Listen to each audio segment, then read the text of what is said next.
So our story today is the first book in a series actually. It's called The Bad Beginning by Lemony Snicket. Has anyone seen the TV show? No. Yes. Some people were saying to me they'd seen the TV show, it was really good. So the books are also very, very good. So I'm going to read you a little bit from the first one.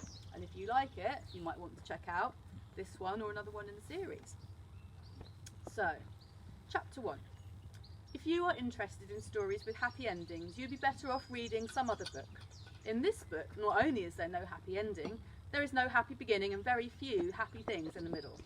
This is because not very many happy things happened in the lives of the three Baudelaire youngsters. Violet, Klaus and Sonny Baudelaire were intelligent children, and they were charming and resourceful and had pleasant facial features, but they were extremely unlucky, and most everything that happened to them was rife with misfortune, misery and despair. I'm sorry to tell you this, but that is how the story goes.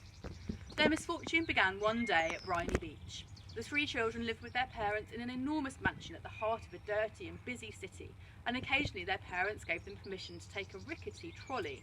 The word rickety, you probably know, means unsteady or likely to collapse, alone to the seashore, where they would spend the day as a sort of vacation as long as they were home for dinner. This particular morning it was grey and cloudy, which didn't bother the youngsters one bit. When it was hot and sunny, Briny Beach was crowded with tourists, and it was impossible to find a good place to lay one's blanket. On grey and cloudy days, the Baudelaires had the beach to themselves to do what they liked. Violet, the eldest, liked to skip rocks.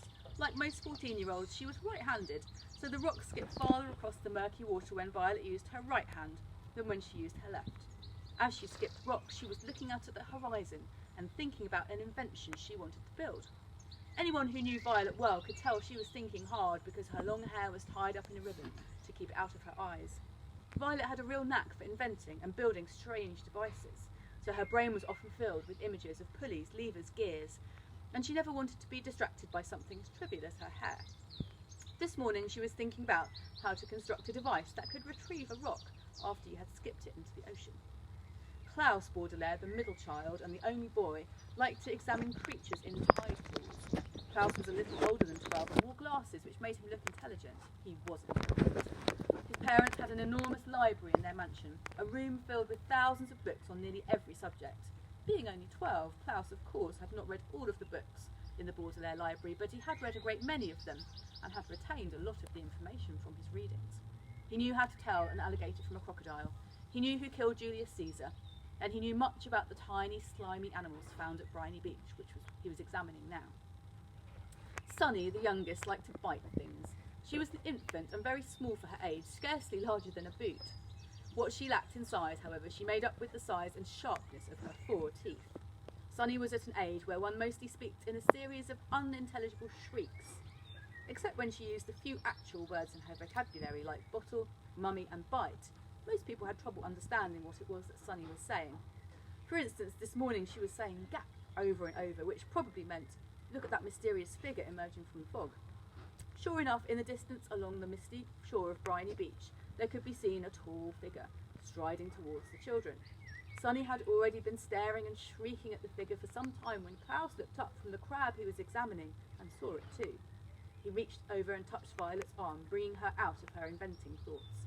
Look at that, Klaus said, and pointed towards the figure. It was drawing closer and the children could see a few details. It was about the size of an adult, except its head was tall and rather square. What do you think it is? Violet asked. I don't know, Klaus said, squinting at it, but it seems to be moving right towards us. We're alone on the beach, Violet said a little nervously. There's nobody else it could be moving toward. She felt the slender, smooth stone in her left hand, which she had been trying to skip as far as she could. She had a sudden thought to throw it at the figure because it seemed frightening. It only seems scary, Klaus said, as if reading his sister's thoughts, because of all the mist. This was true. As the figure reached them, the children saw with relief that it was not anybody frightening at all, but someone they knew, Mr. Poe. Mr. Poe was a friend of their parents, whom the children had met many times at dinner parties. One of the things they really liked about their parents was that they didn't send children away when they had company over, but allowed them to join the adults at the dinner table and participate in the conversation as long as they helped to clear the table afterwards. The children remembered Mr. Poe because he always had a cold and was constantly excusing himself from the table to have a fit of coughing in the next room. Mr. Poe took off his top hat, which had made his head look large and square in the fog, and stood for a moment coughing loudly into a white handkerchief. Violet and Klaus moved forward to shake his hand, and say, "How do you do?" "Fine, thank you," said Mr. Poe, but he looked very sad. For a few seconds no one said anything, and the children wondered what Mr. Poe was doing there at Briny Beach, when he should have been at the bank in the city where he worked. He was not dressed for the beach. "It's a nice day," Violet said finally, making conversation. Sunny made a noise that sounded like an angry bird, and Klaus picked her up and held her.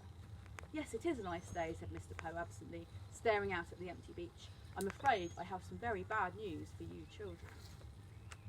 We'll finish there for today. So the children in this series of books have a lot of unfortunate events to deal with, actually, but it still manages to be a very funny series. So if you like that first chapter, please have a read and perhaps watch the series as well, because I hear that's very good too. Thank you very much for listening.